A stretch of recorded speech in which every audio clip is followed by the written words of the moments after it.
Welcome back to Seasons, a YouTube devotional series based on my book called Seasons. Today I'm going to be not reading from the book, I'm going to be talking to you face to face. I want to tell you about a mutual appreciation society I belonged to for almost 55 years of my life. And it was quite an exclusive club. It was between me and my Aunt Dorothy. Aunt Dorothy loved me unconditionally. Her heart was so warm and affectionate towards me, and she loved my sense of humor. She put up with my awkwardness, and she was generous beyond measure towards me in the areas of life that count. And I, in turn, adored her. I thought she was so elegant and fun, and she had a great sense of humor. It was indeed a mutual appreciation society. My first memories of my aunt's unconditional love toward me was when I was entering grade 1, and my aunt made me my grade 1 dress. My first day of school, I stood on the sidewalk, and there's a picture somewhere of me standing there with a huge grin on my face, so proud. She even made the skirt a little bit longer than she would have because she knew that I was a little bit self-conscious because of my skinned knees. And they were perpetually skinned because I fell all the time. My aunt and uncle lived in the States for several years. Upon their return to Canada, they decided to spend their retirement in a city about 3 hours away from my hometown. I didn't see them as often, but every time that I did, that instant mutual appreciation society would just spring to life between my Aunt Dorothy and I. After my return to Canada, after a stint in Asia in missions, my mission organization asked me if I would be willing to go to the city that my aunt and uncle happened to be living. It was like no time had passed between us, and that affection and love and ease was right there instantly. Every year, my aunt would call me to make sure I was coming over for my birthday dinner.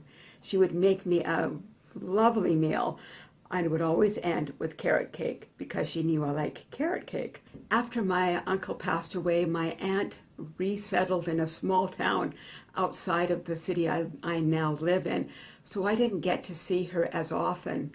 One day I just had this gut feeling I needed to go see my aunt. I needed to see her. And so I asked a friend to drive me out there, and we stopped on the way so I could pick up a humongous bouquet of spring flowers because I knew she liked flowers. I carried that bouquet of flowers through the hallways of her extended care center and walked in the door with them in front of my face and said, "Ta-da!" And my aunt's immediate response was, "Catherine, it's so good to see you." She didn't even see the flowers. She saw me. That afternoon, we talked stories from our past. She filled me in on her children and her grandchildren and her great-grandchildren, and she listened to me and what I was up to.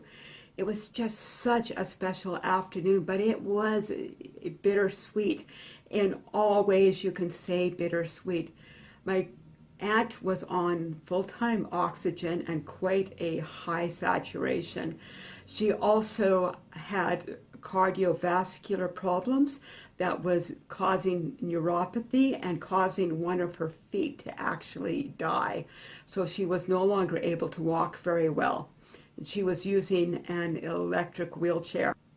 My heart broke because I knew my time with my aunt on earth wasn't going to be a lot longer. I determined that I would drink every drop of the goodness of our time together I could, because I knew our mutual appreciation society meetings weren't going to be held much longer. As I was getting ready to leave, my aunt looked around her tiny little studio apartment, and I was asking her what she was doing, if she needed any help.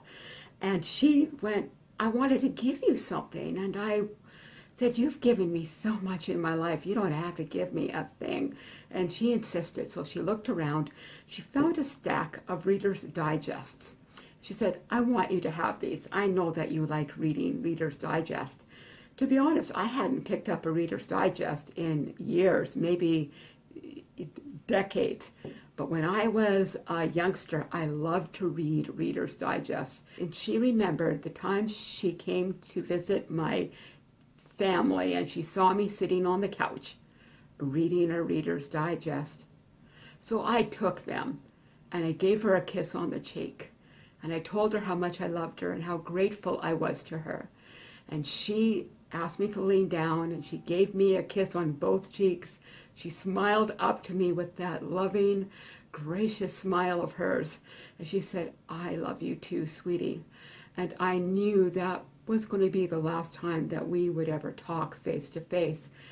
Sure enough, a few weeks later, my cousin called me asking me to call my mom, my aunt's sister-in-law, to let her know that my aunt was in the hospital and she didn't want my mom to worry if she didn't return her phone calls for a few days.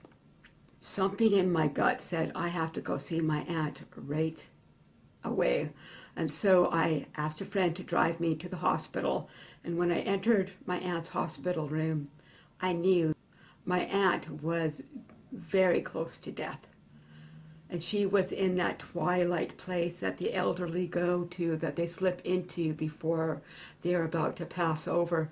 And so I was able to kiss my aunt on the cheek and tell her I love her and to tell her how much I appreciated her love. And in that twilight place, she responded with a slight groan. And I know she was telling me how much she loved me and how much she appreciated my love for her.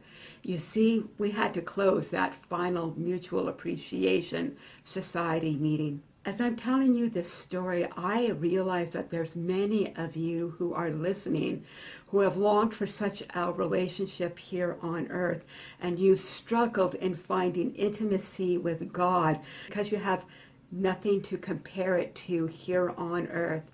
That doesn't mean you're out of luck, that God's saying, oh, well, he or she has nothing to compare that to, so I guess they've just got to live with a mental understanding that I care about them. No, in fact, that longing that's in your heart right now, even as I'm saying these words, was planted in your heart by Him.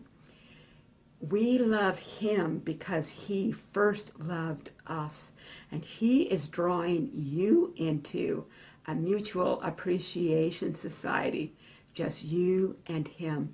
He delights in the fact that you want to know His love and to know Him closer. He finds your awkwardness and your wondering how to do this endearing. He is passionate about you. He loves you, and may I say, He adores you. He thinks you are absolutely amazing.